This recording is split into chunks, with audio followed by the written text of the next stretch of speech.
कि इस वक्त बिहार में किसकी बाहर होने वाली है, इसके लिए वोटिंग चल रही है दूसरे फेज में, लेकिन खबर आ रही है पथराव को लेकर खबर है। जमुई का ये मामला है, 2 गुटों में झड़प हो गई है। सेक्टर मजिस्ट्रेट पर यहां पर आरोप लगा है।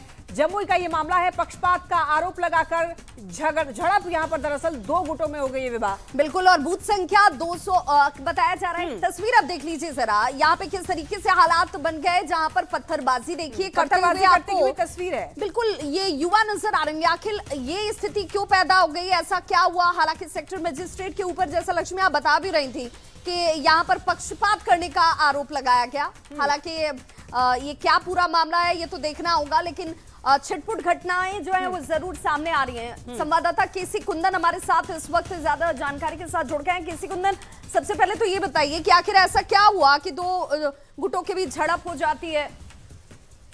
जी बता दें कि जो जानकारी मिल रही है, और जैसा कि एसडीपीओ सतीश सुमन ने भी इस बात की जानकारी दिया है, तो ये जो झुंडो गांव है जो खैरा थाना इलाके का है, वहां पर जो मतदान केंद्र है वहां से लगभग 200 से 250 मीटर की दूरी पर यह घटना घटी है। और बताया जा रहा है कि जो वहां पर जो सेक्टर मजिस्ट्रेट आजाद अंसारी जहां तैनात किए गए हैं, उनके गाड़ी में एक झोला रखा गया है। बताया जा रहा था कि एक शख्स, गांव का ही एक शख्स जो था, उसने एक झोला दिया था, और बताया जा रहा है कि उसमें खाना था, खाने वाली चीजें थी। तो दूसरे पक्ष के लोग जो थे, जो ग्रामीण थे, उन्हें लगा कि उसमें पैसा था, और पैसे लेने का आरोप लगाकर जो सेक्टर मजिस्ट्रेट थे उनका विरोध करने लगे।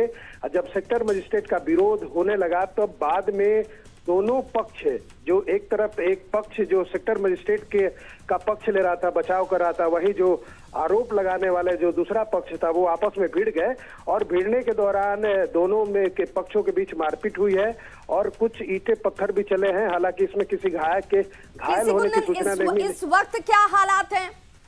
जी बता दें कि घटना के जैसे ही जानकारी मिली तो वहां पर अतिरिक्त पुलिस बल, या फिर जो वहां पर पुलिस बल थे, वो स्थिति को नियंत्रण में कर लिया है। मौके पर एसडीओ और एसडीपीओ पहुंचे हुए हैं और मामले की जांच कर रहे हैं। लेकिन सेक्टर मजिस्ट्रेट पर ही पक्षपात करने के आरोप लग रहे हैं कुंदन जी, तो ऐसे में क्या स्थिति को संभाल पाना उनके लिए मुश्किल भरा रहा? जी, जैसा कि जो जानकारी मिली है और जो एसडीओ ने बताया है कि वहां पर मतदान शांतिपूर्वक तरीके से चल रही है, और जो ग्रामीणों का आरोप है उसकी जांच की जा रही है और छानबीन की जा रही है। फिलहाल पुलिस का और जिला प्रशासन का यह कहना है कि मामला शांत हो चुका है, किसी प्रकार का कोई तनाव नहीं है। चलिए, बहुत बहुत शुक्रिया केसी कुंदन इस जानकारी के लिए। तो लक्ष्मी, सुबह से इक्का दुक्का कुछ छुटपुट घटनाओं की जानकारी जरूर सामने आई, एक्शन लिया गया और उसके बाद स्थिति सामान्य, क्योंकि ये बम्पर वोटिंग इस बात का परिचायक है। ये बता रहा है कि लोग उत्साहित होकर अपने अपने मतों का इस्तेमाल कर रहे हैं। हालांकि इस तरह की घटनाएं बीच बीच में सामने आ जाती हैं, थोड़ी बहुत लोगों के अंदर इस माहौल में कहीं ना कहीं ये भी माना जा रहा है कि भ्रम वाली स्थिति पैदा हो जाती है कि खाना पहुंचाया गया तो लोगों को ऐसा लगा कि पैसे बांटे जा रहे हैं। बिल्कुल सही कह रही है, ये कंफ्यूजन वाली स्थिति थी। उस थैले में बताया जा रहा खाना था, लेकिन लोगों को लगा कि ये